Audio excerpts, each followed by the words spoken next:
Assalamualaikum warahmatullahi wabarakatuh. Waalaikumsalam. Alhamdulillahirrabbilalamin. Wassalatu wassalamu ala asrofil anbiya'il mursalin wa ala rasulillah ajmain. Asyhadu an la ilaha illallah, asyhadu anna Muhammadar Rasulullah. Pertama kali kita panjatkan puji syukur kepada Allah Ta'ala ya, dengan rahmat dan kurnia-Nya pada sore ini alhamdulillah kita masih diberi kesempatan sehingga sesuai dengan acara ngobi Selasa atau Selasa ngobi yang diadakan oleh Jaringan Saudagar Muhammadiyah ya, bekerja sama dengan beberapa tim pendukung Siaga Jitu, ATS, dari Ustadz Luxury, kemudian Majelis Ekonomi, dan hari ini kita pun kedatangan tamu dari Asita, yaitu Bapak Dede Firmansyah yang juga sebagai Wakil Ketua Bidang Kelembagaan dan Pemerintahan Asita Riau. Ya. Wakil Ketua Bidang Kelembagaan dan Pemerintahan Asita Pusat ya, Jakarta. Kemudian Bapak Dede ini juga selain di Asita Pusat, juga beliau juga sebagai Wakil Ketua Umum Kadin Riau ya. Kemudian selain itu juga kita biasa didampingi oleh Ustadz kita Buya Zulfadli SPDI yang juga merupakan penasihat Jaringan Saudagar Muhammadiyah sekaligus juga pimpinan PWM Riau dan owner Luxury Furniture. Dan banyak lagi mungkin dari Buya ini yang telah disampaikan ya beberapa kegiatan kita. Dan hari ini beliau akan mendampingi ya moderator dalam tamu kita hari ini, Bapak Dede Firmansyah. Sebelum itu saya perkenalkan diri dulu ya dari Bapak Dede Firmansyah ini ya. Beliau lahir di Pekanbaru tanggal 28 Juli tahun 1977. Pendidikan terakhir adalah di Universitas Muhammadiyah Jakarta, jurusan komunikasi tahun 2009. Kemudian selain itu pendidikan formal yang beliau sampaikan ini, kalau disampaikan ini sangat panjang ya. Kita lihat aja yang terakhir sini. Juga beliau sebagai koordinator Lazismu Pekanbaru tahun 2015 sampai 2020. Kemudian beliau juga pengurus Forum Zakat Riau tahun 2020 sampai 2024. Dan juga ada ya, beliau juga sebagai fungsionaris bidang hukum, hubungan masyarakat dan publikasi ya, Ikatan Senat Mahasiswa Fakultas Ekonomi dari 2001-2003. Jadi Bapak Ibu sekalian, hadirin yang hari ini hadir di tempat Warkop Akasia Hotel Syariah, yang sebagaimana biasa kita akan adakan acara ini sampai menjelang maghrib. Dan untuk materi kita hari ini berjudul adalah Nasib Dunia Pariwisata di Masa Pandemi, Solusi dan Inovasi bagi Tour and Travel. Nah, ini adalah kajian atau sharing ilmu kita ya berkaitan dengan kembangan pariwisata di Provinsi Riau. Yang juga nanti karena Bapak Dede juga kaitan dengan pusat, mungkin gambaran sedikit juga mengenai pariwisata pandemi ini di nasional, kemudian di Riau, dan nanti juga kaitan dengan bagaimana kondisi tour and travel yang ada di Provinsi Riau. Jadi Bapak Ibu sekalian dan hadirin yang saya hormati, berkaitan dengan tema kita hari ini, ya, dengan kondisi pandemik Corona-19 ini, tentu nasib pariwisata Indonesia tentu akan mengalami suatu hal yang banyak yang mengalami bisa dikatakan gigit jari mungkin Pak ya, atau kesulitan lah ya untuk pengembangan bisnisnya. Kemudian juga Kementerian Pariwisata dan Ekonomi Kreatif tentu tidak tinggal diam ya untuk membantu para pelaku usaha dengan memberikan dana hibah untuk membantu mereka. Selain itu juga ada strategi pariwisata yang dilakukan pemerintah dengan membangun new normal destination. Memang di sini banyak hal yang terjadi ya dari dampak pandemi ini. Adanya penurunan atau pertumbuhan ekonomi kita turun hingga min 5,32%. Kemudian juga dari pencatatan kita ya, dari penerimaan negara juga mengalami penurunan.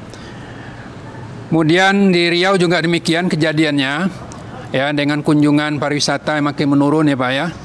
Ya, dari tahun 2019 itu masih ada tercatat kunjungan sampai 5.000-an kunjungan. Tapi sejak 2020 Januari sudah mulai di bawah 10. Ya, ini berdasarkan data dari BPS.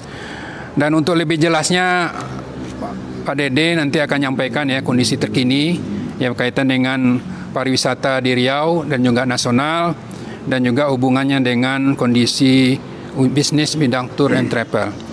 Untuk itu kami persilahkan dulu Pak Dede menyampaikan hal-hal yang teknis mengenai pariwisata. Silakan Pak. Baik, terima kasih Pak Dr. Syahrial Ja'far. Terima kasih Buya Muhammad Zulfadli. Alhamdulillah kawan-kawan semua. Sini juga hadir Pak Dr. Susanto dan Bang Mirza Gamal dan teman-teman sahabat-sahabat kita semua. Baik, di awal tadi Pak Dokter juga memberikan bahwa perekonomian Indonesia kuartal 2 itu minus 5,32. Tahap awal pandemi ini kita cukup berbangga karena pemerintah kita itu tidak fokus ke kesehatan saja, tapi fokus juga ke perekonomian. Dari data tersebut, itu Malaysia saja minus 17,1, Singapura minus 13,2, Filipina 16,5, kita minus 5,32. Intinya di kita masih ada perputaran ekonomi walaupun sama-sama minus, cuman tingkat perekonomian kita minusnya itu di atas mereka gitu. Karena mereka di atas belasan minusnya. Itu di Asia Tenggara itu kan. Jadi kan juga jadi barometer bagi kita. Alhamdulillah pada awal pandemi ya kurang lebih Maret lah. Apalagi terus ditimpa lagi dengan PSBB. Jadi tidak boleh menjalankan perekonomian lah. Walaupun boleh cuman sangat tersendat lah di 3 bulan awal pandemi. Ini sangat terpukul bagi teman-teman tour and travel. Sempat ada ada sebuah nyambung nyawa lah pada awal November itu kan. Pada awal November, 1 November itu dibukalah keran umroh sama pemerintah Saudi. Cuman udah ada yang umroh awal November. Tapi Buya dapat 2 kali. Tapi pada tanggal 3 Februari langsung di close lagi. Cuman ada 3 bulan lah nyawa teman-teman travel agent, apalagi yang fokus kepada umroh. Nah, ini lagi tambah lagi bencana kan. Teman-teman sempat sih yang biasa outbound itu kan dia berpikir jadi dia mainnya di tur ke Turki gitu ya. Mungkin dia ada juga ditawarkan kan. Jadi teman-teman travel agent khususnya Jakarta itu memindahkannya jadi jemaah umroh pindahlah ke Turki. Itu fenomenanya. Di Riau sendiri kita sebagian ada juga yang main Turki, sebagian juga ada yang berpindah bisnis gitu, bisnis karena mereka sudah belasan tahun punya karyawan pengennya tidak mem-PHK-kan. Jadi ada yang sebagian pindah ke bisnis kuliner, ada yang bisnis fashion untuk tetap menghidupkan perusahaan mereka. Nah, itu gambarannya. Gitu. Soal pariwisata, kita sebetulnya kalau benar-benar si destinasi tempat wisata itu juga melakukan 3M yang digembor-gemborkan dengan pemerintah, itu sebetulnya tetap bisa berlanjut itu. Tetap 3M, pakai masker, jaga jarak, cuci tangan. Kalaupun tidak cuci tangan, standby hand sanitizer-nya bagi si wisatawan. Cuman kita kadang-kadang suka ini, di kita ini agak gatal gitu. Saya masih ingat pada Oktober itu ada libur 3 hari itu, 3 Oktober. Itu pas libur 3 hari, setelah itu naik kasus positif 8.000 Bu ya, seluruh Indonesia. Itu pada Oktober itu termasuk kasus yang meledak katanya. Terus saya coba memprediksikan kalau perilaku wisatawan pada akhir Desember masih juga seperti itu, pasti bakal meledak lagi. Ternyata 3 Januari meledak menjadi 12.000 kasus COVID. Dan perlu kita ketahui sekarang di Riau ini ada ranking 8 Bu ya. Ranking 8 Bu ya. Di seluruh Indonesia, ranking 1 di Sumatera. Kasus COVID yang banyak. Kota Pemeru nomor 1, lebih 10.000. Jadi sebetulnya kalau benar-benar kita laksanakan 3M itu selesai, itu bisa berwisata. Nah, itu gambarannya.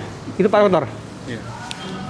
Terima kasih Pak Dede atas informasinya tadi ya, kaitan dengan perkembangan pariwisata ya antara Indonesia dengan negara luar, terutama negara tetangga tadi.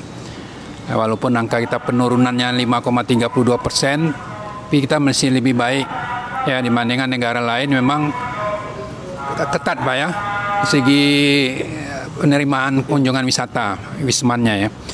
Dan juga tadi ada beberapa hal yang banyak para pelaku bisnis pariwisata termasuk tour and travel yang hijrah ya sementara ya. Hijrah karena tidak ada transaksi atau kunjungan lagi. Maka di sini ada upaya dari pengusaha kita di bidang travel itu, saya pernah jumpa ya kawan-kawan dari membuka usaha lainnya gitu. Ya, ada bidang pertanian ya. Kemudian ada bidang subkon dengan perusahaan RAPP gitu. Tapi dia masih membayar gaji pegawai juga masih. Dia belum tutup sepenuhnya, tapi itu bukan dari situ uangnya lagi. Di matchingan dengan sumber pendapatan lainnya. Karena itu masih punya peluang juga ya Pak ya. Masih peluang juga untuk menunggu waktu saja. Dan dari yang disampaikan tadi, memang Riau masih tinggi ya Pak ya, yang kena kasus COVID-19 ini. Tapi dengan pola yang disampaikan tadi, dengan pola kita menjaga 3M tadi, ya mengenakan masker, memakai jarak dan seterusnya, memang ini perlu adanya untuk bisa menunjang kepada kunjungan wisata lagi. Kita harus menurunkan dulu ya pandemi yang di Riau ini menjadi mungkin lebih daripada yang nasional. Mungkin Pak Buya ada mungkin pandangan Buya ya secara umum ya atau secara keagamaan dengan pariwisata ini kemana untuk ke depannya Buya? Alhamdulillah, assalamualaikum warahmatullahi wabarakatuh. Berbahagia kita selalu di sore ini.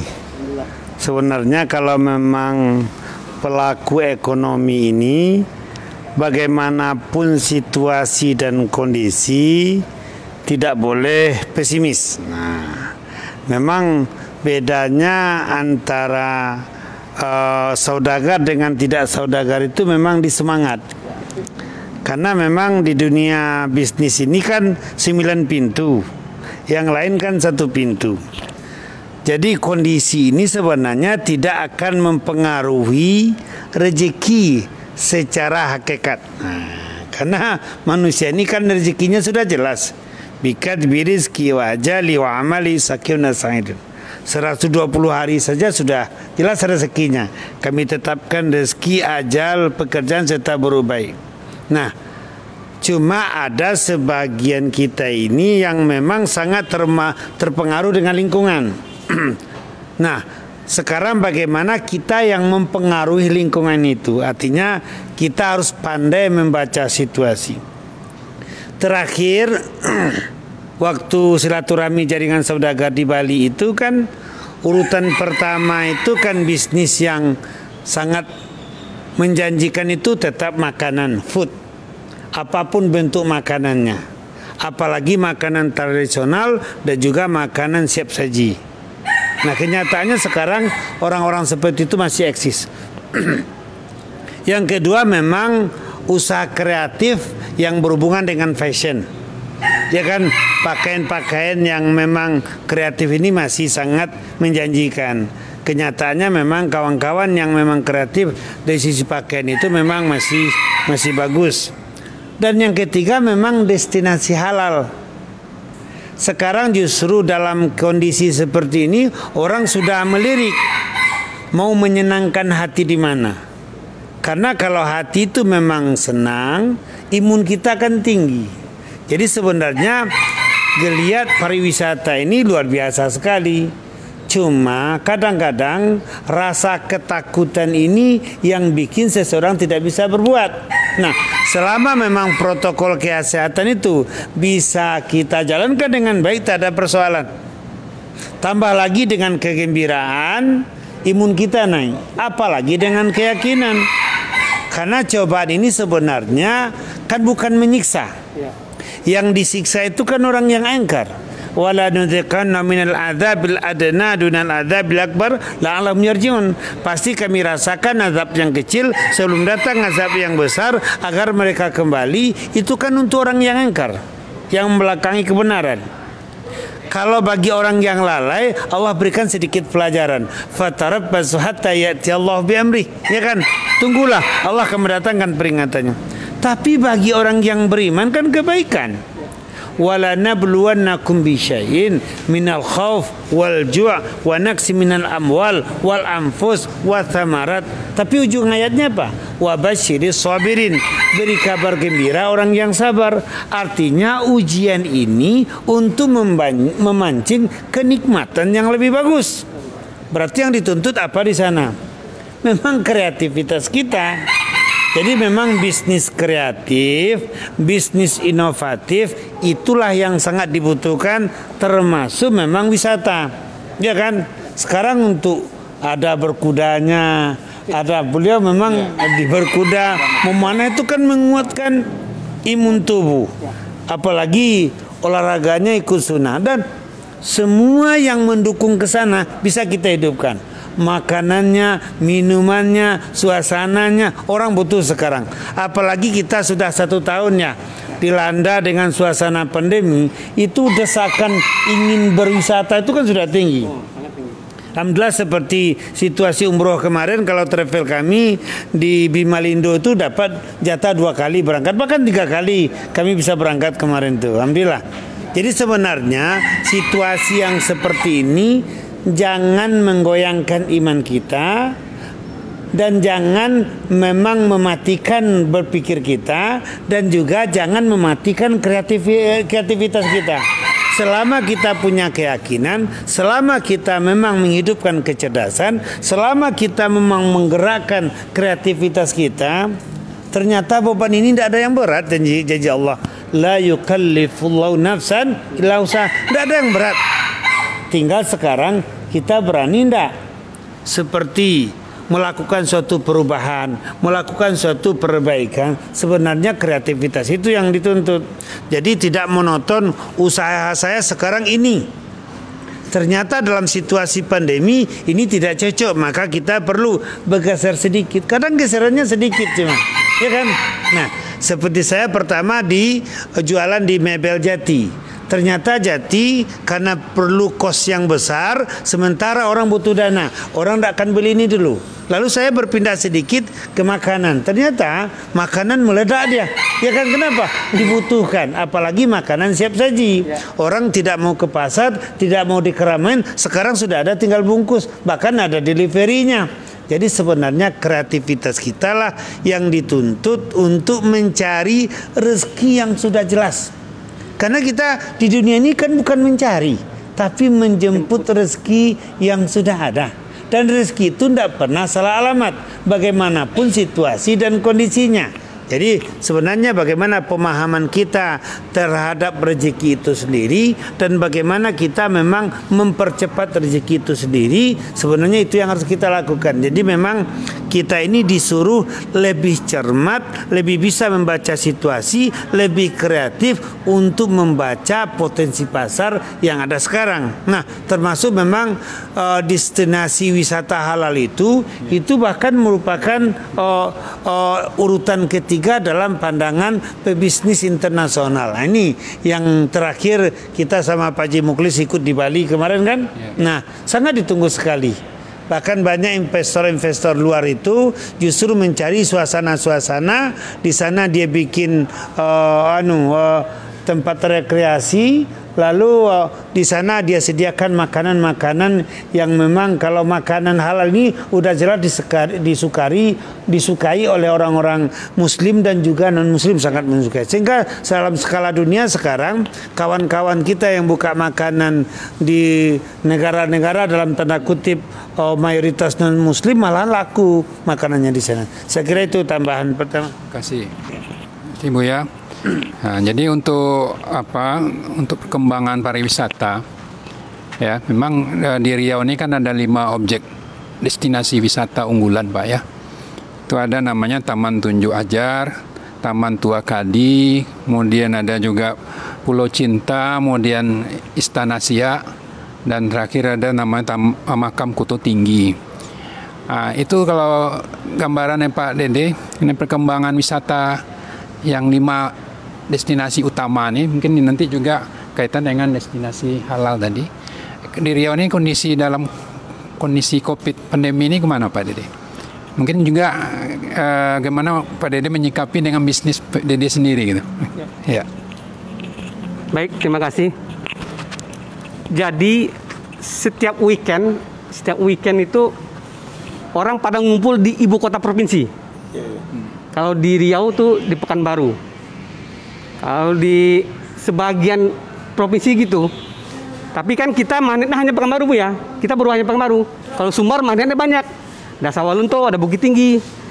Kalau di Jawa Timur ada magnet banyak. Ada Malang, ada Batu, ada Bromo. Kalau Pekanbaru, kalau Riau masih Pekanbaru ramai Bu ya. Pekanbaru destinasinya perut ya, makanan. Dan mall. Orang Sumbar pergi weekend tuh Sumbar tuh pergi ke Riau Bu ya, lihat mall. Orang Riau pergi ke Sumbar, ke Bukit Tinggi biar dingin. Nah, jadi sebetulnya kalau tiap kabupaten punya magnet masing-masing gitu dan dioptimalkan oleh pemerintah. Jadi kuncinya emang di pemerintah. Kalau bisa kita tahu ada namanya di Desa Ponggok. Desa Ponggok itu di daerah Klaten. Itu dia baru muncul itu sejak 2008, dia hanya air. Jadi kepala desanya itu mengelola air. Tadinya Pak, dia mulai bergerak 2008. Itu ada sungai itu kumuh katanya, sudah 6 tahun lebih.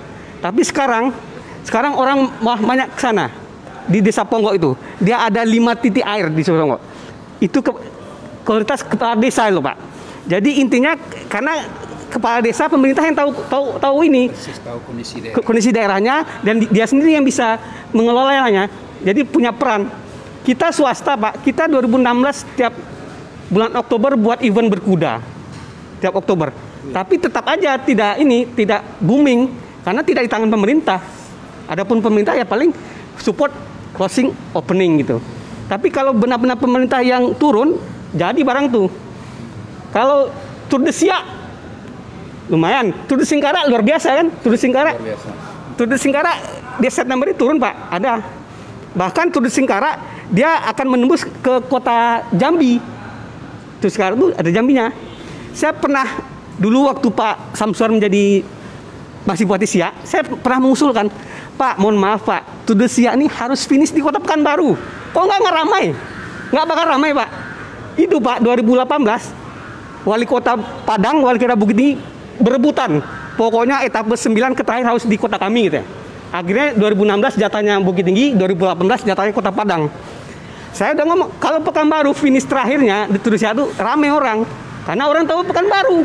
Nah, ini saya masih kalau benar-benar masih diselenggarakan Tudus Siak, finishnya etapa 5 harus di Kota Pekanbaru. Kalau mau booming gitu, mau ramai. Kalau enggak agak berat. Karena masih magnetnya di Pekanbaru, Pak. Itu Pak, orang luar negeri yang ikut sepeda itu, ini namanya masih Pekanbaru. Dia bersepeda di Siak, ini namanya Pekanbaru. Dia di Siak ngabisin duit di Pekanbaru. Nah, intinya kan magnet Pekanbaru masih cukup tinggi. Nah, hal-hal itu. Sekarang kalau di Pekanbaru Pak, yang lebih magnet sekarang tuh berkuda di tengah kota itu, depan SK. Itu tuh benar-benar bagaimana untuk sebetulnya dia kan tadinya di WDO, Sadao Okura. Pandemi tidak punya menghasilkan, akhirnya mencari pukul otak, kerjasama lah sama Pak Hamdan yang punya tanah itu, udah buatlah berkuda di tengah kota.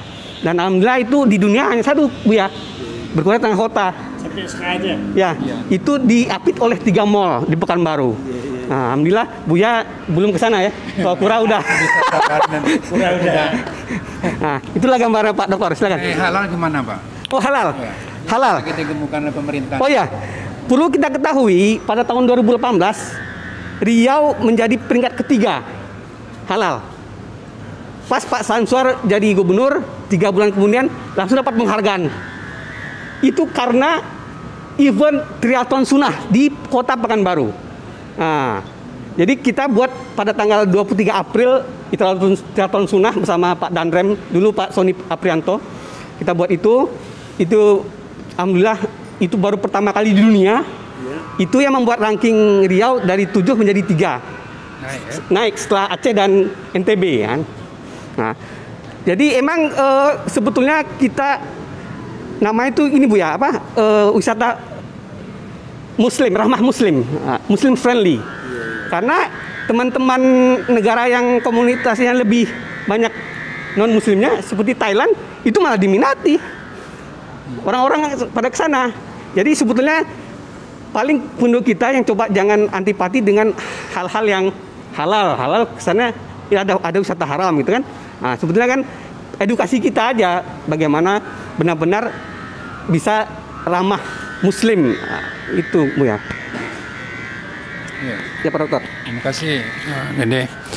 Jadi untuk apa pengembangan keunggulan potensi daerah tadi kan. Ini kan seperti di Kampar itu ada beberapa objek wisata ya Pak ya. Di Rohul juga ada air panasnya. Di Siak apalagi ya dengan Istana Siak. Mungkin di Pelalawan ada juga tempat apa selancar ya Pak ya. Surfing. Nah, surfing. Cuma yang saya pernah lihat, saya juga ikut kajian di daerah Rohul ya untuk buka pengembangan kota wisatanya mengenai air panas. Tapi tidak begitu setelah dibuat kajian dan juga tidak didorong betul Pak. Ya, apakah karena potensi daerah, kemampuan mampu daerah untuk membiayai, atau mungkin tenaga ahli wisatanya yang tidak siap untuk ini. Kemudian di provinsi juga almarhum kan Pak Pami juga kreatif ya Pak ya untuk pengembangan promosi daerah kan ya, berbagai event ya buatnya, masuk ekonomi kreatif juga ya. Nah ini perlu juga mungkin berkaitan perannya Asita nanti Pak ya, dengan provinsi atau dengan dinas pariwisata ya, atau dengan lembaga lain. Mana Riau ini kan benar bukan kekurangan objek wisata atau destinasi wisata ya, banyak mungkin yang perlu digali, cuma beda dengan daerah Sumbar atau daerah mana. Mungkin kelemahan kita ini di mana mungkin menurut Pak Dede? Baik, jadi begini. Sebetulnya antar provinsi itu, antar Pemda itu harus sinergi, Pak. Harus sinergi. Jadi wisatawan tuh, Pak, tak kalah mendarat ke airport, itu destinasi terjauh itu harus 2 jam. Dia kalau udah lebih 2 jam, dia itu Pak, bosan. Mohon maaf, kita kalau dari Jakarta mau ke Bandung itu banyak rest area loh Pak. Rest area ada. Sekarang kita Pekanbaru mau ke Siak 4 jam, rest area nggak ada. Yang dilihat hutan gitu. Itu bisa dicek itu. Volume orang tiap hari ke sana tuh bisa dipantau gitu.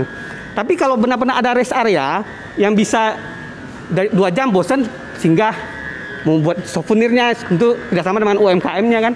Nah, terus dari antar kota Bukit Tinggi ke misalnya yang Bukit Tinggi kan orang Padang, orang Calontok, gitu juga dari orang Kampar ke Pekanbaru, Rohul ke Rohil. Intinya antar provinsi itu atau antar kabupaten kota itu bisa kerjasama itunya bupati kepala daerahnya. Sekarang kemarin kan ini Pak Wali Kota Pekanbaru kerjasama sama Pariaman gitu kan. Kalau bisa kerjasama dengan antar ini aja luar biasa. Itu Pak, Sulawesi Selatan Pak. Ini kita contoh aja Sulawesi Selatan. Dia belum mau mengimpor beras dia sebelum terpenuhi itu beras di Sulawesi Selatan itu. Ekspor ya? Ekspor lah, ekspor ke luar provinsi dia. Luar provinsi ini. Dia harus penuhi dulu 24 kabupaten kota di Sulawesi Selatan. Ya, harusnya kita juga bisa sinergi dengan itu. Kita beras, mohon maaf dari Sumbar Bu ya kan. Bisa nggak kita beras Siak, beras Rohil itu kita ambil buat Pekanbaru gitu. Intinya maulah kerjasama antar kabupaten kota di Riau khususnya. Jadi dari situ nanti kan emang kalau bisa benar-benar kalau mau benar-benar sukses daerahnya fokus pariwisata Bu ya. Karena kalau pariwisata itu udah masuk semua. Ekonomi ada di situ, apalagi Bu ya. Perdagangan, industrian, semua ada di sana. Butuh jalan ada, berarti PUPR. Butuh UMKM, berarti koperasi, Menteri Koperasi dan UMKM. Nah, intinya kalau benar udah pariwisata, udah habis tuh ya. Semua tuh terangkul. Kalau jadi intinya pemerintah benar-benar mau serius di pariwisata dan turun dengan dananya. Pekanbaru Bu ya, pendapatan PAD-nya lebih 100 miliar. Itu tidak sampai 10% jatuh kembali lagi ke masyarakat. Nah, ini kan harusnya kan kalau benar-benar serius di pariwisata, udah pemerintah memang support ke pariwisatanya. Iya. Semua di pariwisata. Itu Bu ya. Ulang lagi, Tour de Singkarak tuh semua kabupaten kota tuh masuk Bu ya. Kecuali Mentawai, dia nggak nyebrang deh. Tapi semua kabupaten di Sumbar tuh masuk kena itu Tour de Singkarak itu. Itu cuma Siak aja diputar-putarnya, nggak ada keperluan dari Pekanbaru. Intinya kita kalau yang baik dicontoh, kenapa tidak gitu kan Bu ya. Baik Pak Dokter. Terima kasih. Oke ya, jadi ada strategi tadi Pak ya yang Bapak usulkan nanti. Kalau ini pemerintah kita kalau mau betul-betul serius ya membangun pariwisata di Riau nih, nah kita tidak kekurangan lah objek wisata kan, cuma kayak pengelolaannya lah ya Pak ya. Dan sinergi dengan beberapa daerah lain. Kemudian sini Bu ya, kaitan dengan inovasi dan kreatif ya. Wah kan banyak nih pengusaha kita di tour and travel nih ya, dengan kurangnya destinasi ini. Kawan kita di bisnis ini kan banyak yang tiarap mungkin Pak ya. Ada juga yang tiba tutup ya. Gulung tikar. Ganti tikar. Sini bagaimana peran mungkin dalam konteks apa kita Bu ya dalam membantu kawan kita nih. Mungkin di segi pariwisata tadi udah ada gambaran Mbak ya. Mungkin Buya bisa ngasih pandangan mengenai kawan-kawan itu. Dalam ayat kita udah tahu huwa ansya'akum minal arwastamarakum fiha. Allah telah jadikan kamu dari bumi dan kamu berkewajiban memakmurkan bumi. Kata-kata istakmaru itu memberdayakan potensi alam secara islami. Nah, waktu saya ikut webinar nasional, bahkan ini ungkapan dari Menteri Perekonomian. Sebenarnya Indonesia ini bisa keluar dari artinya persoalan kemiskinan. Kata kuncinya satu, kembali ke alam. Pertanian luas yang kita punya, perkebunan luas yang kita punya, perikanan kita punya. Tapi sekarang siapa masyarakat Indonesia yang mau mengolah alam itu? Nah, sekarang ada Ibu Esti. Bu Esti, beliau punya pupuk, iya kan? Yang kualitas bagus, itu organik. Dan beliau sudah buktikan juga dengan hasilnya. Dan sekarang beliau baru membicarakan hasil dari jeruk lemon. Ya Bu ya, coba. Sebenarnya solusi terbaik sekarang memberdayakan sumber alam yang ada. Coba pikir. Sumber daya alam kita bagus. Sumber daya manusia kita bagus. Cuma maaf dalam tanda kutip, sumber daya alam dan sumber daya manusianya bekerja untuk asing. Nah, ini yang harus diperbaiki.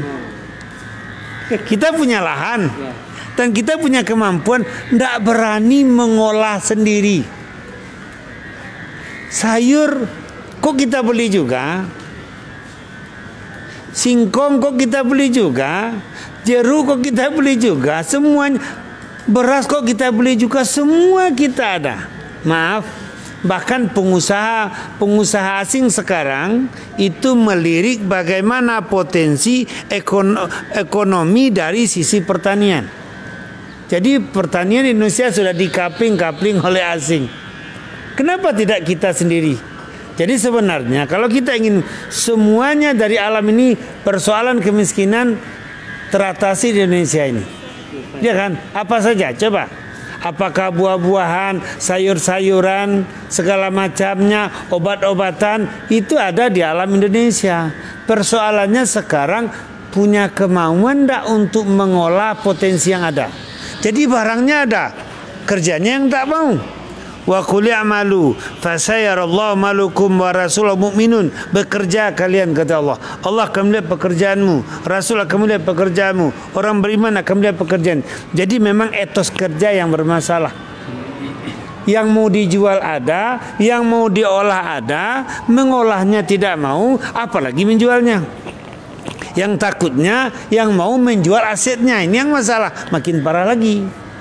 Jadi makanya saya kaget juga waktu ikut seminar nasional itu, dan Menteri Perekonomian bilang Indonesia kalau mau kembali ke alam dan mengolah alam ini, maka pandemi ini tidak akan berpengaruh kepada kemiskinan masyarakat Indonesia. Jadi kata kuncinya di sana, bagaimana kita memanfaatkan potensi alam dengan kreatif dan inovatif, karena semuanya dari alam.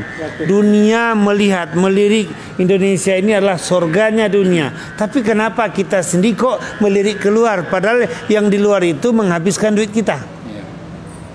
Harusnya kita yang sekarang yang menjual. Ini sedikit impor, ini impor, padahal kita punya. Coba. Nah, jadi sebenarnya bagaimana memang kita memberikan edukasi kepada masyarakat, pelatihan kepada masyarakat untuk memberdayakan sumber daya alam, pertanian, perkebunan, dan perikanan, dan itu bisa mengatasi persoalan perut. Sekarang kan persoalan perut yang jadi masalah ini. Kalau kita ada, ngapain beli lagi? Jadi kata kuncinya tambah lagi dengan destinasi halal tadi. Kalau di tempat-tempat wisata itu semua bisa hidup, semuanya hidup di sana, kebutuhan ada di sana. Ya, tambah lagi dengan kegembiraan, imun naik di sana. Kalau imun naik kan jelas sekali, virus itu tidak mau dia lengket. Nah, apalagi imannya kuat juga, kan? Aman. Jadi sebenarnya kata kuncinya di sana.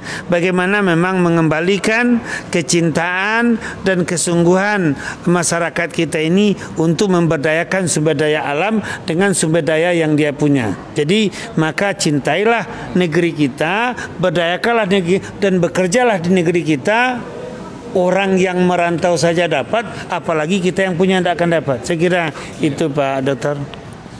Terima kasih Buya. Jadi banyak hal yang bisa dilakukan Buya ya. Walaupun kita kondisi pandemik yang sekarang masih tinggi Pak Dede ya. Tapi kita tidak hilang peluang untuk melakukan usaha yang sangat banyak dan juga dekat dengan kita, Pak. Jadi kita memanfaatkan alam tadi. Nah, bicara mengenai orang kekurangan waktu untuk itu, masa kita kelebihan waktu? Iya. Karena yang mau dikerjakan. Ya. Jadi bicara mengenai alam nih, Pak Dede. Saya juga punya pengalaman kunjungan di luar negeri dulu ya. Ya di daerah Vietnam itu mereka kan punya alamnya tidak kalah dengan ya kita lah, lebih unggul lah ya. Tapi mungkin di segi promosinya, kemudian di segi pelayanannya, kemudian yang kita kunjungi itu Pak, ya sawah-sawah, kemudian daerah sungai, kemudian nanti pondok sini duduk makan, nanti ambil buah gitu Pak, ya. Kemudian setelah capek balik lagi ya. Ini SPT ini kan mungkin di Indonesia ada mulai mungkin Pak SPT yang Bapak ceritakan di Malang ya. Itu ada nama apa namanya wisata agrowisata ya Pak ya. Nah ini peluang ini kan bisa enggak Pak? Kira-kira di Riau dengan potensi alam yang saat ini dengan iklim kita ini ya bisa enggak kita buat supaya kita teman-teman kita yang tadi yang punya bisnis wisata ini enggak kehilangan harapan ya untuk membangun nih selain faktor tadi yang Bapak sampaikan mengenai 3M tadi ya. Mungkin itu pandangan Pak. Baik. Sebetulnya di Riau itu sudah banyak apa namanya? Virus dari ini, Pak. Virus apa? Tumbuhan dari Thailand. Mungkin tahu kurma Thailand kan udah banyak ada di Kampar. Sekarang juga teman-teman kita di non muslim juga buat kurma juga Pak di Okura. Pohon-pohon kurma. Emang sudah banyak bermunculan lah agrowisata. Cuman di sini memang butuh peran pemerintah, Pak. Dia yang kunci promosi itu pemerintah, Pak. Karena biaya besar pemasaran itu, Pak. Sangat besar. Jadi kalau pemerintah benar-benar mau merangkul UMKM dengan promosinya luar biasa. Satu, kan tadi inovasi dan kreatif, Bu ya. Jadi di wisata itu ada nama uniqueness, Bu ya. Uniqueness. Kita kadang-kadang kan banyak mencontoh. Perancis buat Tour de France sepeda, Malaysia buat Tour de Singkawang apa? Tour de apa? Kalau di itu Batam di Singkawang, Singkara. Ini Tour de Siak. Jadi kan sepeda. Di situ banyak rata di Indonesia. Cuman kalau Riau pengen next, ada kita endurance berkuda. Ini endurance berkuda tidak ada di Indonesia yang lain, hanya di Kota Pekanbaru. Sekarang kalau benar-benar pemerintah pengen serius, uniqueness ini kuda nggak ada. Mohon maaf Bu ya, kalau orang berkuda biasanya pacu kan, pacu itu judi Bu ya, judi. Orang-orang pacu itu biasa penunggangan dibilang joki kan negatif. Kalau kita endurance berkuda jarak jauh, itu penunggangan namanya rider. Dan kita juga tidak menyiksa binatang Bu ya. Kita karena si hati kuda sama si rider itu sama. Dan ini tidak ada di Indonesia, tidak ada, hanya ada di Pekanbaru endurance. Nah, ini kan unik. Hanya ada di Pekanbaru. Unik eventnya. Kalau di Malaysia Bu ya, tiap bulan ada endurance tuh. Di kita sekali setahun. Nah, bulan Oktober. Nah, kita berharap hal ini juga bisa dililik oleh sama Provinsi Riau, pemerintah Provinsi Riau. Mohon maaf, ya oke, dengan event-event bakar tongkangnya, event cuan-cuinya, event lancar di pelalawannya, surfing, pacu jalurnya. Sekarang, mohon maaf, pacu jalur itu dari Pekanbaru ke Kuansing itu 4 jam Bu ya. Itu pacu jalur setiap bulan Agustus. Sekarang Bu ya, pacu jalur itu menurut kami bisa kita diteliti Bu ya, Pak Dokter. Itu hari rayanya orang Kuansing. Orang Kuansing pulang kampung pada pacu jalur itu. Agustus itu. Itu dijamin dari Pekanbaru hanya beberapa orang ke sana Bu ya. Oke, orang luar negeri ada, oke. Ke sana 4 jam. Sekarang kalau tidak ada event pacu jalur, ke sana nggak orang itu? Nggak ada.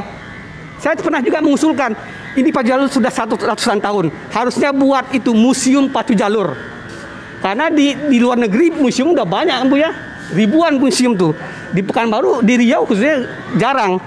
Intinya manet-manet. Sekarang bakar tongkang, itu sekali setahun juga ke sana. Kalau tidak ada Bakartongkang ke sana nggak? Ke Meranti nggak? Tidak. Apalagi Cuancui ke Meranti, kalau tidak ada Cuancui ke sana nggak? Tidak.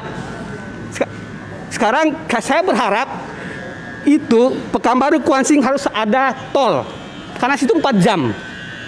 4 jam. Kalau ada itu cuman 1,5 jam Bu ya. Kalau ada tol 1,5 jam ke sana tuh. Bisa kita ke Kuansing bolak-balik seperti ke Dumai sekarang. Kalau masih tidak ada tol, itu yang nonton Pacu Jalur Tubuh itu hanya orang Sumbar. Orang Sumbar Bu ya, terus dia jual baju situ. Bajunya apa? I love Bukit Tinggi. Nah, itu luar biasa kan, jual orang Sumbar. Nah, ini hal-hal ini kan harusnya juga disinyal oleh bagi UMKM dan bagi pemerintah setempat lah kan. Jadi hal-hal ini juga menyentuh kepada masyarakat. Jadi bukan orang luar yang berpesta pora di event kita itu. Itu sedikit Pak Dr. Silakan. Terima kasih Pak Dede. Jadi kaitan dengan agrowisata tadi, sebenarnya itu peluangnya ada ya Pak ya. Mudah-mudahan banyak contoh yang dilakukan kawan kita pengusaha. Cuma belum begitu diapakan kali dengan masyarakat ya. Atau mungkin dalam tahap proses mungkin yang ke rumah macam. Yang perlu kita apakan mungkin yang kondisi alamnya Pak.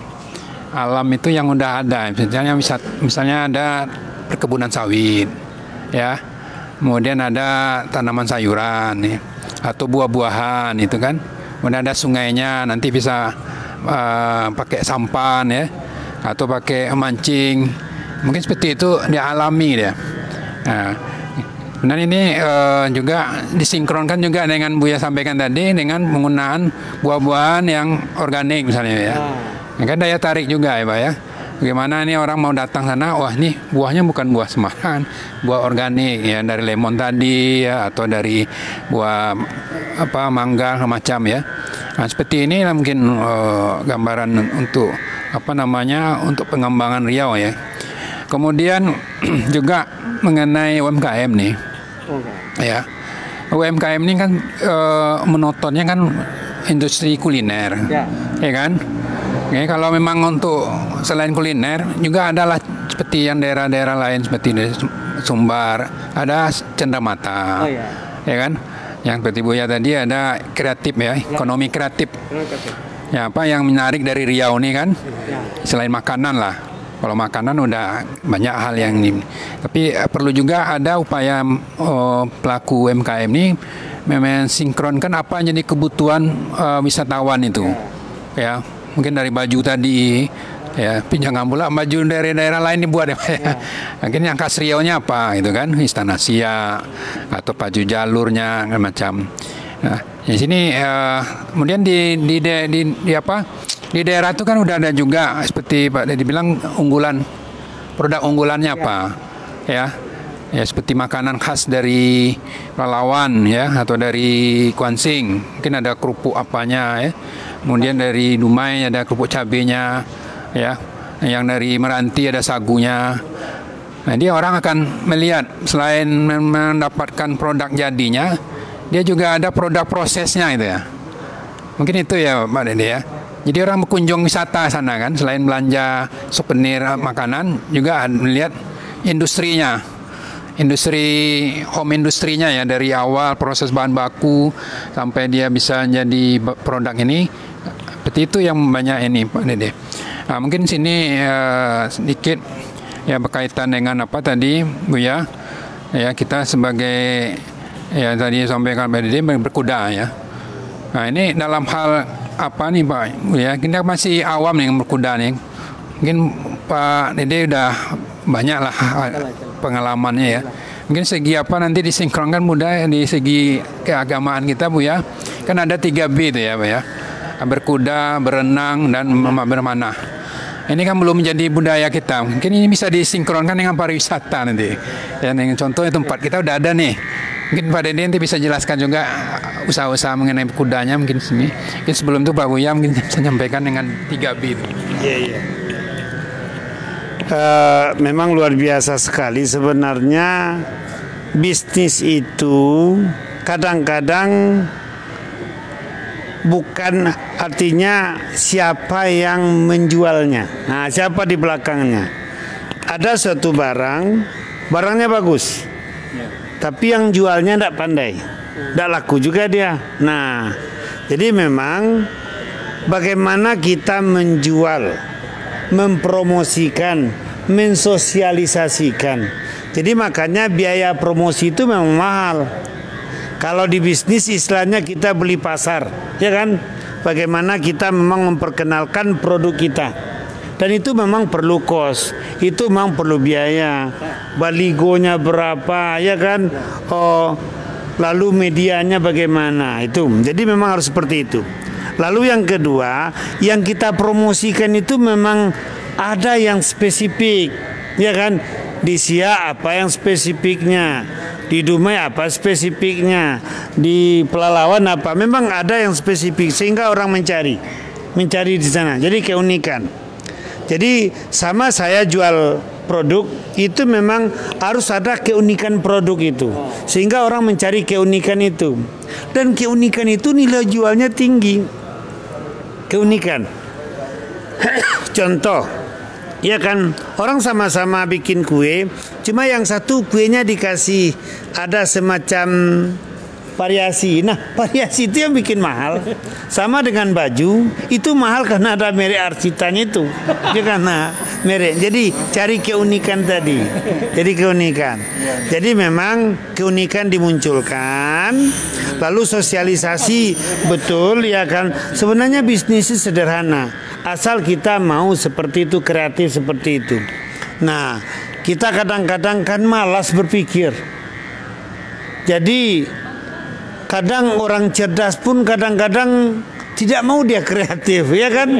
Dia dalam pemikirannya banyak, cuma kreativitasnya untuk memasarkan ini tidak ada. Jadi sebenarnya seperti itu. Jadi kalahnya kita dengan negara-negara maju di sana. Kalau soal potensi alam kita menang. Potensi manusia sebenarnya kita menang. Yang banyak kerja di luar, yang pintar-pintar itu juga banyak putra-putra terbaik Indonesia. Cuma mereka sangat kreatif dan mau berbuat cepat. Jadi makanya saya sering mengeluarkan moto seperti ini.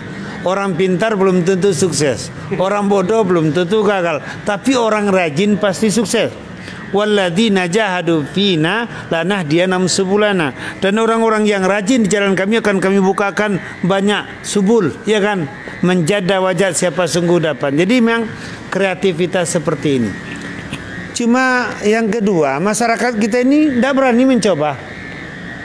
Di saat orang lain bisa, di saat orang lain mampu, di saat orang lain maju, dia tidak pede memulai. Padahal sederhana saja, contoh sajalah apa yang mereka lakukan. Jadi makanya bisnis yang teringan dan terbaik itu sekarang apa? Mencontek. Kalau dalam ujian mencontek kan tidak boleh. Tapi dalam bisnis karya contek sajalah. Misalnya saya sekarang jual makanan, frozen food. Dari 400 kilo sekarang 35 ton sebulan. Dalam 3 tahun. Berarti kan saya bisa jual. Nah, apa bedanya saya dengan Pak Dokter, dengan Pak Dede? Zulfatli saja bisa. Apa bedanya dengan saya? Tinggal coba. Kalau seandainya kita meragu, ambil dia sebagai mentor kita, ya kan? Bagaimana caranya? Kok bisa laku? Nah, kepedean seperti itu kadang-kadang masyarakat kita tidak punya. Makanya masyarakat Indonesia yang berjiwa entrepreneur itu tidak sampai 2%, hanya 1,6%. Sementara yang akan dijual, yang akan diolah banyak, yang akan dipasarkan banyak. Singapura apa punya dia, tapi jiwa entrepreneurnya 8%. Jepang apa yang dia punya, tidak ada, cuma jiwa entrepreneurnya juga 8%. Malaysia di atas 6%, Amerika di atas 11%. Jiwa entrepreneur itu yang memang menyebabkan seseorang bisa aktif dan kreatif untuk mengembangkan potensi bisnis tadi. Nah, apalagi kita sudah punya potensi alam. Nah, karena memang jiwa penjual kita itu tidak ada, akhirnya bagaimana? Orang lain yang menjual. Jadi bedanya kita dengan negara maju itu antara consumer mentality dengan marketer mentality. Penikmat dengan penjual. Kalau kita beli sesuatu enak, Pasti kita beli banyak-banyak, kita habiskan, kita simpan di kulkas, kita habiskan duit. Habis duit tidak bisa beli lagi. Kalau mereka tidak, kalau ini enak, dia berpikir bagaimana jualnya ini, bagaimana bikinnya, dia beli satu supaya dapat duit banyak. Nah, ini bedanya antara consumer mentality dengan marketer mentality. Mental penikmat dengan mental penjual. Jadi kalau mental penjual ini kalau boleh kita aja dijual oleh mereka itu. Ya kan? Jadi memang menghidupkan dengan sesuatu contoh, jadi pemasukannya banyak, kita tidak menghabiskan. Jadi sebenarnya memang mentalitas itulah yang harus dirubah pertama, sehingga potensi yang luar biasa ini bisa menghasilkan dan luar biasa. Apalagi kita mayoritas muslim. Mayoritas muslim ini sebenarnya kalau dia kembali ke sunnah itu luar biasa. Ya kan? Luar biasa. Siapa yang tidak cinta dengan keindahan? Islam indah, ya kan? Innallaha jamil yuhibbul jamal. Allah itu indah dan suka dengan keindahan. Lalu siapa yang tidak suka dengan kesucian? Ya kan? Kenapa Islam ini disukai? Karena kesucian ini beda dengan oknumnya ini. Jangan oknum yang joroknya dilihat, yang bersihnya. Islam sangat menghargai kreativitas, sangat menghargai kemampuan dan keahlian. Jadi makanya luar biasa sekali yang dicontohkan baginda Rasulullah SAW. Jadi mengambil potensi banyak dengan kreativitas yang ada. Jadi dasar-dasar Islam itu sudah menunjukkan. Kenapa makanan halal di Jepang itu laku? Itu saudagar Muhammadiyah di sana itu yang dia jual mie, pop mie, mie goreng, tahu, tempe, kaya dia di sana. Coba, yang dia jual cuma itu. Kenapa? Karena halalnya. Karena mereka berpikir kalau halal pasti baik ini, pasti higienis ini. Ya kan? Nah, di negara-negara yang lain juga, di Thailand juga ada itu makanan halal yang sangat digemari. Jadi pada dasarnya makanan-makanan halal dan destinasi halal itu sangat diminati oleh siapa saja karena dijamin bersih dan dijamin aman. Nah, sebenarnya kreativitas itu harus sangat-sangat kita tumbuhkan dalam kehidupan keislaman kita dan dalam mengolah potensi alam yang alami itu. Saya kira itu, Pak Dokter. Nah, yang 3B tadi kemana pandangan lu ya? Berkuda tadi. Oh iya. Dan bisnis, Pak. Iya. Memang sebenarnya potensi ini kan sama ini. Hati, pikiran, dan fisik. Nah, ya kan? Jadi menang tidaknya seseorang di dalam pertarungan tergantung 3 itu. Pertama, kalau hati itu kan semangat. Ya. Lalu yang kedua itu memang pemikiran itu iqra, baca. Orang berilmu itu kan dimuliakan. Yarfa'illahu alladziina aamanu minkum walladziina utul ilma. Lalu yang ketiga itu memang ajar nak kamu berenang, memanah dan berkuda. Saya ikut berkuda dengan beliau. Saya juga ikut memanah. Saya juga ikut bela diri. Artinya apa? Rasul itu mampu mengalahkan pegulat terbaik. Jadi handsome, strong, ya kan? Hatinya bersih, otaknya cerdas, fisiknya kuat. Nah, memang luar. Jadi andaikan memang itu yang dikembangkan itu luar biasa sekali. Cuma kadang-kadang memang pemahaman keagamaan terhadap sunnah itu kadang-kadang tidak begitu sampai, tidak begitu diberikan pemahaman yang mendalam, akhirnya tidak banyak yang suka. Padahal kalau dipikir, ya kan seperti memanah, itu kan melatih konsentrasi. Berkuda melatih keseimbangan. Orang yang berkuda itu super sehat, ya kan? Tanya Ustaz Yudi itu, beliau tuh kalau seandainya ditambah istri beliau kuat dia. Kenapa? Karena memang kuat sekali, ya kan? Orang berkuda itu kuat, semuanya bergerak, ya kan? Nah, jadi betul-betul luar biasa sekali. Juga berenang, olahraga yang luar biasa sekali itu, fisiknya kuat sekali. Jadi memang keutuhan. Kekuatan jiwa, kekuatan pemikiran dan kekuatan fisik menyebabkan seseorang itu memang bergeraknya itu lebih lincah, berbuat dan bekerja. Jadi makanya orang bekerja dalam Islam itu pahalanya besar sekali. Andaikan dia punya dosa besarnya itu tidak bisa diampuni dengan salat, puasa dan haji, bisa diampuni dengan kerja keras. Bahkan dalam hadis yang lain, orang yang bekerja dengan itqan, niatnya benar, caranya benar, lalu dia berangkat di pagi hari, lelah dia di sore hari, kelelahannya itu adalah ampunan dari Allah Subhanahu wa taala. Jadi memang muslim itu sebagaimana yang dicontohkan oleh Rasul dan para sahabat, di samping hatinya bersih, otaknya cerdas, fisiknya memang kuat untuk bergerak. Kalau itu jelas sekali dalam pertarungan pasti akan menjadi manusia yang terbaik. Kuntum khaira ummatin ukhrijat linnas. Allah janji kita inilah orang-orang yang terbaik. Saya kira itu Pak Dr. Terima kasih Buya atas penjelasannya, dan juga sebelum kita ke peserta ya atau mungkin audien, tadi Pak Dede belum menyampaikan ya berkaitan dengan kegiatan usahanya apa saja. Kemudian perkenalan juga mengenai bisnis yang kuda tadi, mungkin sebagai informasi pemirsa atau yang hadir hari ini Pak. Baik, tentunya saya juga di Tour and Travel Biro Perjalanan Wisata. Saya itu kita juga mengembangkan sama teman-teman tempat berkuda. Jadi Buya, yang ikut riding school, yang sekolah berkuda di horsepower tuh, yang depan SK itu 40 member. Itu Buya, 20% non muslim. Jadi antusias teman-teman non muslim untuk berkuda itu luar biasa. Jadi mudah-mudahan di sini Buya, saya menghimbau gitu, pengusaha-pengusaha untuk yang muslim khususnya mengalihkanlah hobinya yang tadi golf, sekarang berkuda. Sunnah. Beli kuda sekarang Buya. Kita lagi mengupayakan mau breeding kuda 1000 di Pekanbaru. Jadi dokter-dokter yang luar biasa ya, sekarang beli mobil jangan 5 lah, sudah mobilnya 3 aja, 1 lagi kuda gitu. Itu Dr. Yudi itu ada kudanya. Dr. Yudi ada juga kudanya. Intinya teman-teman kita non muslim antusias untuk membeli kuda, kenapa kita yang muslim tidak? Semoga di event ini kita juga dapat melahirkan lagi lah banyak orang yang berkuda sunnah, jadi berkah lah kota kita ini insyaallah, Provinsi Riau khususnya. Masih Pak Dokter.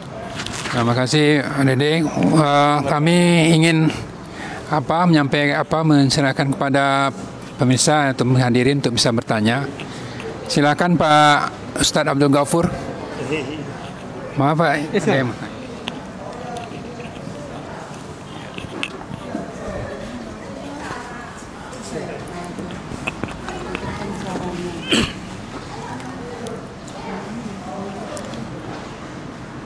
Terima kasih kami ucapkan. Assalamualaikum warahmatullahi wabarakatuh. Alhamdulillah wassalatu wassalamu ala rasulillah ma ba'du.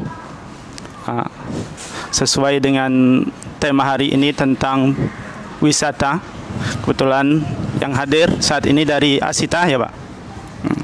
Tadi sedikit saya simpulkan dari pembicaraan dari awal itu, yang terjadi tema tentang kuda, dan lagi dari Ustadz tentang alam. Kebetulan saya orang travel juga. Alhamdulillah dari 2002 saya main di travel. Memang benar dari cerita-cerita tadi tentang kejadian COVID ini memang bikin gulung tikar lah gambarannya. Yang menariknya bagaimana kita satukan konteks dari wisata halal tadi itu. Karena setiap wisata butuh makanan.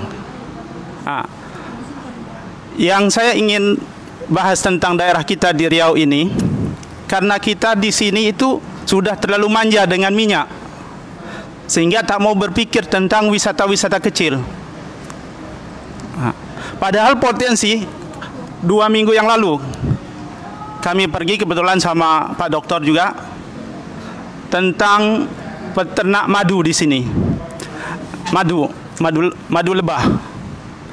Yang saya ambil pelajaran dari pertemuan singkat itu, ternyata Riau ini potensi madu tertinggi daripada Jawa, dan lebih bagus dari yang ada di Jawa. Karena kalau di Jawa itu potensinya untuk melahirkan madu itu butuh biaya dari makanan lebah sendiri. Sementara di Riau ini tak perlu itu. Saya ingin mengajak dari Asita bagaimana potensi alam ini kita jadikan wisata halalnya, dan pembuangannya bagaimana. Itulah kerjanya kita sebagai Asita sendiri, kerjasama dengan pemerintah tempatan. Yang saya lirik apa? Bukan tempatan kita di sini. Kalau kita di sini udah terlalu manja. Saya liriknya ke Malaysia, Brunei, Singapura. Terutama di Brunei, kalau kita bahas tentang kecintaan alam, di Brunei itu makanan wisata, makanan terhormat mereka itu kalau disajikan apa namanya? Coklat. Sementara kita di Sumatera ini rajanya coklat. Tapi kenapa tidak pernah datang ke Brunei? Ayo kerjasama dengan kami di sini. Kalau Bapak pergi ke Brunei, kalau mau kita ini dihormati oleh mereka, lihat aja dari makanannya. Kalau coklat sudah keluar berarti kita dihargai. Mereka umroh, mereka tak cari ajwa seperti kita. Dia akan cari korma termahal, coklat termahal. Itu penyebabnya, ayo kita buka wisata halal yang modelnya menarik tetangga kita, bukan menarik yang dari Jawanya nih. Maaf, kenapa saya bilang kalau orang Jawa ke sini saya rasa berat. Tapi kalau orang tetangga kita, Brunei, Malaysia, Singapura itu lebih gampang ke sini karena mereka hobi wisata halal tersebut. Terutama dari segi sejarah-sejarah Islam kan di sini banyak. Itu yang kita gabungkan, bagaimana wisata alam ini dengan sejarah-sejarah Islam itu yang kita satukan. Di sana kita bisa buka bagaimana kreatif UMKM ini kita bentuk dari wisata tersebut. Itu yang sekedar saya ingin sampaikan. Lebih kurang mohon maaf. Wassalamualaikum warahmatullahi wabarakatuh.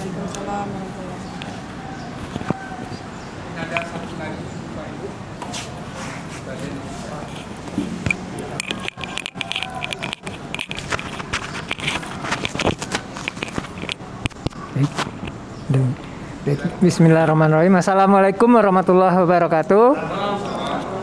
Perkenalkan, saya Mirza Gamal. Kebetulan saya ditunjuk oleh Dinas Pariwisata untuk membuat desain strategi dan rencana aksi wisata halal Kota Pekanbaru, dan juga oleh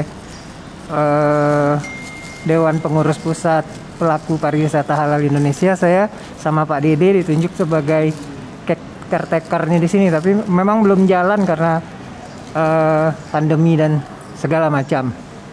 Jadi yang saya lihat di Riau ini yang kurang itu wisata bukan yang Bapak-bapak sebutkan tadi, halam dan segala macam, tapi adalah koordinasi gitu.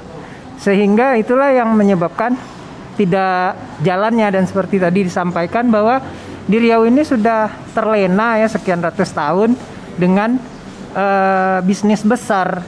Jadi bisnis pariwisata ini kan dianggap recehan. Jadi nggak begitu peduli. Beda dengan Sumatera Barat, dengan Jogja, kan dia memang dari recehan, tapi kan recehan itu kalau dikumpulkan supermarket itu kan recehan-recehan yang dikumpulkan. Tapi kan besar. Nah itu yang masih kurang di kita. Tapi sepertinya sekarang udah disadari oleh Pemda Pekanbaru, sudah mulai membuat pekan Sikawan, yaitu Pekanbaru, Siak, Kampar, dan Pelalawan. Ya, mudah-mudahan setelah pandemi bisa berjalan, karena kita jalan sendiri-sendiri. Padahal di Riau ini ada wisata petualangan yang sangat menantang gitu. Pergi ke Gulamo, ya, air terjun yang di tengah hutan itu, terus kemudian di Kampar Kiri dan segala macam, ada penangkaran harimau, tapi tak terkelola dengan baik. Hanya satu-satu orang pergi ke sana kan, yang pemasarannya kemarin ada rombongan Mitsubishi, rombongan itu, tapi tidak terkoordinasi. Seperti kata Pak Dede tadi, kita bangga lihat di Teluk Kuantan beberapa tahun itu ramai, dianggap itu kalender pariwisata nasional, tapi ternyata bukan. Itu hanya orang perpindahan kampung aja gitu, orang-orang pulang kampung dan orang-orang antar kampung sana. Dampak bisnis pariwisatanya nggak terasa. Demikian juga yang dibuat oleh saudara-saudara kita yang Tionghoa di Bagan dan di Meranti juga gitu, hanya mereka pulang kampung aja. Jadi hotel pun tidak ada pengaruhnya, hotel di Pekanbaru dan segala macam. Jadi yang penting itu sekarang adalah koordinasi, dan kebanggaan. Ya Pak Dede sendiri kan orang Asita. Saya berapa kali protes ke Pak Dede. Pak Dede ini sibuk jual Amerika halal, Kanada halal, di Ponegoro playernya bertaburan gitu kan. Korea halal, Jepang halal. Nah kita sendiri nggak dijual halalnya. Padahal kita justru yang halal. Sekarang kita kalau ke Singapura, ke Orchard Road itu dulu kan susah cari makanan halal. Sekarang dipisah piringnya aja sudah. Ini mereka peduli. Bangkok yang dulu kurang porno apa sih? Kok bisa mereka menciptakan sekarang jadi pariwisata halal? Lah kok Indonesia sendiri yang halal malah takut dengan pariwisata halal? Saya tuh kan di PHRI juga, pada takut gitu dengan kata-kata halal itu. Padahal yang dimaksud pariwisata halal itu kan adalah fasilitas tambahan yang menjamin orang-orang Muslim terpenuhi keinginannya apa itu? Ya air, ya. Jadi nggak laku lagi. Kalau dulu internasional standarnya nggak ada air di kamar mandi kan? Maaf cebok pakai kertas. Kalau sekarang nggak mau orang-orang bule pun pakai air. Kita menganggap yang modern justru yang nggak pakai air kan? Orang-orang modern sekarang malah berbalik pakai air. Terus bisa di tempat itu dia melakukan sholat, makanannya halal dan tidak mengundang pornografi. Hanya 4 itu aja kok. Tapi ya, saya di PHRI dibilang, wah kalau ada halal lawannya haram dong, pada ketakutan malahan. Enggak, karena yang dimaksud itu adalah ramah Muslim. Tapi kenapa pariwisata Indonesia tidak pakai ramah Muslim? Nanti jadi timbul masalah lagi, seolah-olah kita nggak ramah Muslim selama ini. Kan kita orang Muslim, kok nggak ramah Muslim? Kalau di Jepang dianggap ramah Muslim, oke lah, karena dia semuanya bukan orang Islam kan. Jadi sehingga dia wisata halal itu sama dengan ramah Muslim. Nah kalau kita dianggap ramah Muslim berarti kita nggak Muslim dong, kan gitu. Jadi dilema untuk nama pun jadi dilema. Pakai halal, yang sebagian bilang haram. Itulah yang terjadi kemarin di Sumatera Utara, di Danau Toba. Padahal masyarakatnya sendiri sudah oke dengan pariwisata halal itu, karena yang penting bagi mereka kan uang. Orang dari Malaysia, karena yang banyak ke sana wisatawannya beragama Islam, baik dari Malaysia maupun dari Arab, dari Eropanya, sehingga mereka mencari makanan yang tidak ada sang-sangnya kan. Tetapi kemudian karena kita ini suka diadu domba, karena susah koordinasi tadi, diadu domba lah itu mengislamkan mereka, padahal kan tidak. Akhirnya di menteri yang kemarin, akhirnya mereka menyesal, memang nggak ada yang datang, kebetulan juga ada pandemi. Sekarang berusaha lagi Menteri Sandiaga Uno untuk membuat halal. Tapi yang orang-orang yang tidak suka dengan Islam ini menadu domba itu. Jadi kelemahan kita sebenarnya hanyalah koordinasi. Nah koordinasi itu seperti kata Ustaz tadi, kita lah yang mulai. Ya Pak Dede harus mulai dong, jangan jualan Eropa terus. Jualnya Eropa, Amerika, Jepang, ini Riau sendiri nggak dijual.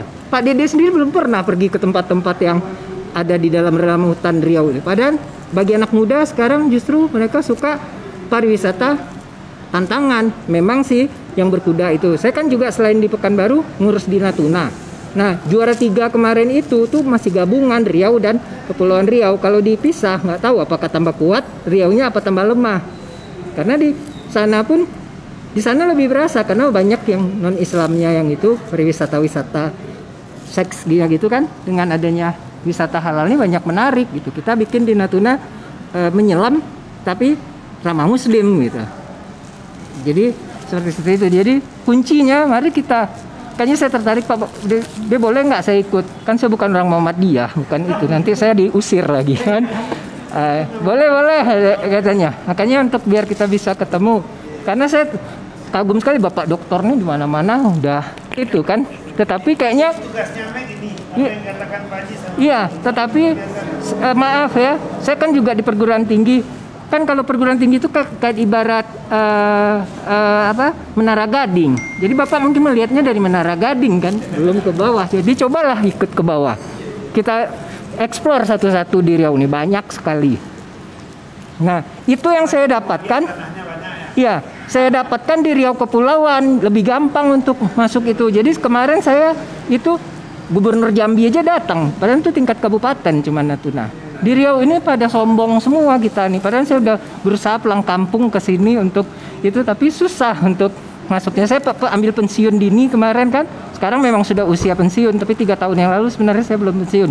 Untuk bagaimana bisa ikut di Riau, tapi susah gitu. Mungkin itu. Terima kasih.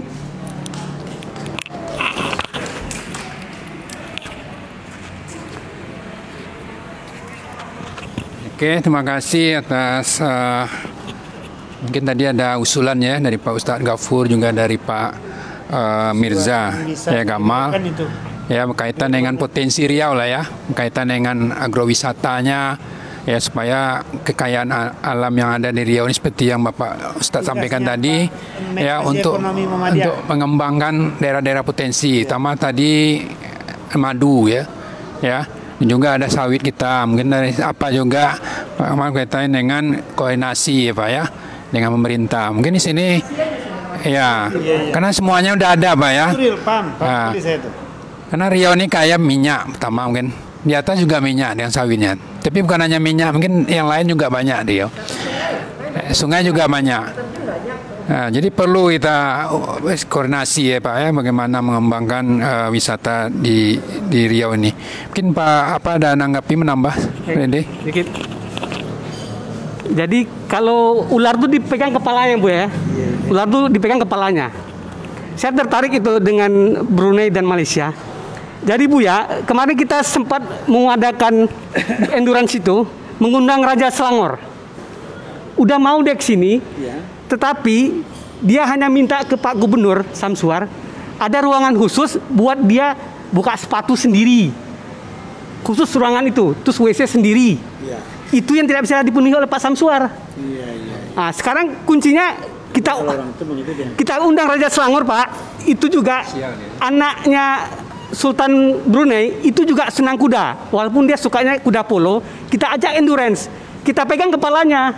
Sekarang mudah-mudahan Pak Samsuar bisa menjembatani dengan Menteri Pariwisata kita yang kan lahir Pekanbaru di Rumbai, Pak Sandiaga Uno. Udah pegang kepalanya, kita undang Raja Selangor, kita undang Raja Brunei untuk berkuda endurance di bulan Oktober nanti. Jadi itu Bu ya, jadi kali itu Bu ya.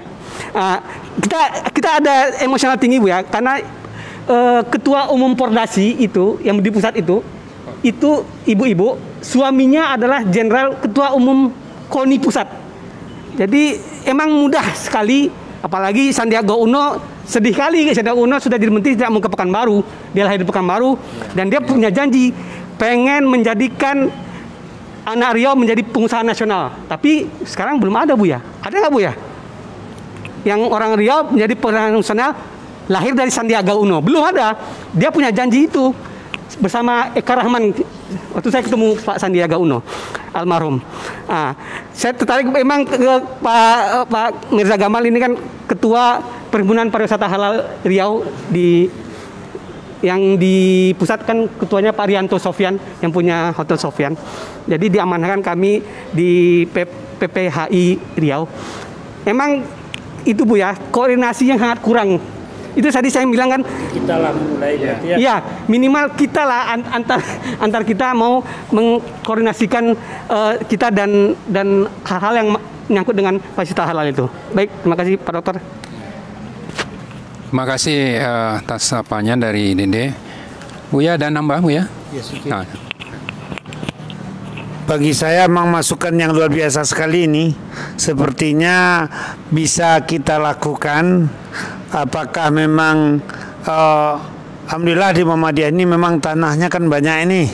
Bahkan yang di Meranti itu kita dapat wakaf kemarin 125 hektar juga belum kita pegang-pegang. Ini kolaborasi. Beliau di samping Asita kan dedengkotnya Muhammadiyah juga ini, ya kan?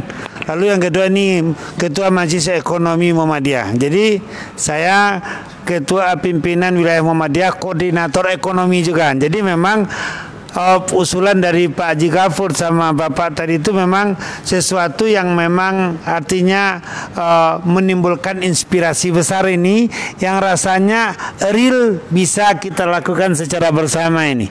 Kita lakukan insya Allah rasanya inspirasi kita agak terbuka untuk melakukan kegiatan itu karena juga akan bisa langsung melibatkan UMKM ibu-ibu yang memang bisa kita berdayakan. Jadi ini hal yang luar biasa sekali karena UMKM itu membantu perekonomian masyarakat itu masih 60% UMKM ini sangat menjanjikan. Nah, ya, termasuk ternak madu. Madunya madu liar nih Pak ya, bukan di madu, ini bedanya ya. Kalau di madu marah ibu-ibu. Di madu enggak Pak Ustadz? Madu ya kan, madu yang insya Allah kawan-kawan yang memang punya keinginan dan punya semangat untuk itu, kita coba memang menyatukan visi misi kita untuk mewujudkan ini, karena memang solusi terbaik untuk masalah masyarakat sekarang adalah dakwah ekonomi. Saya kira itu Pak Dokter luar biasa sekali, ini perlu catatan khusus bagi kita ya. Ya. Terima kasih Buya dan juga Pak Dede. Ya, sebelum acara ini kita tutup, sini ada 5 hal yang sebagai catatan, mungkin sebagai kesimpulan kita sore ini. Yang pertama, ya pariwisata Riau masih ada dan bisa menjadi unggulan ya Pak ya. Asal kita sinergi ya dalam hal membangun pariwisata di Riau ini.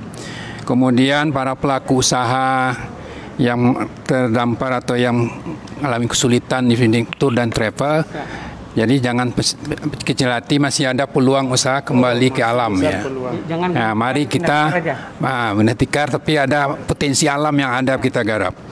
Kemudian sini perlunya peran pemerintah, kekuatan pemerintah untuk memajukan kepariwisataan di Riau dan juga dukungan dari para UMKM ya untuk memenuhi harapan kebutuhan para wisatawan ya. Kemudian objek wisata yang saat ini masih dalam kelompok kegiatan hanya turnamen atau open, tapi kalau bisa tidak musiman lagi ya, tapi dah sebagai kunjungan tetap ya. Nah, ada continue itu ya, seperti daerah lain. Ini yang perlu diupayakan, tidak hanya waktu tertentu saja. Kemudian juga ada catatan dari Buya tadi mengenai jiwa entrepreneur ya dan etos kerja yang perlu ditanamkan kepada kita sebagai pelaku usaha. Kemudian terakhir sini saya bacakan 2 bait pantun sini yang kaitan dengan tema kita hari ini. Batik Pelalawan punya motif ya, batik enak di mata, usaha maju dengan ekonomi kreatif, Riau maju dengan pariwisata. Ya, Pak ya. Luar biasa. Mungkin itu yang dapat saya sampaikan. 1 baitan lagi waktunya sudah mau habis. Lebih dan kurang mohon maaf. Mudah-mudahan ke depan kita mendapatkan Riau yang lebih maju dan Riau yang lebih berkreatif. Wabillahi taufiq hidayah. Assalamualaikum warahmatullahi wabarakatuh. Waalaikumsalam warahmatullahi wabarakatuh.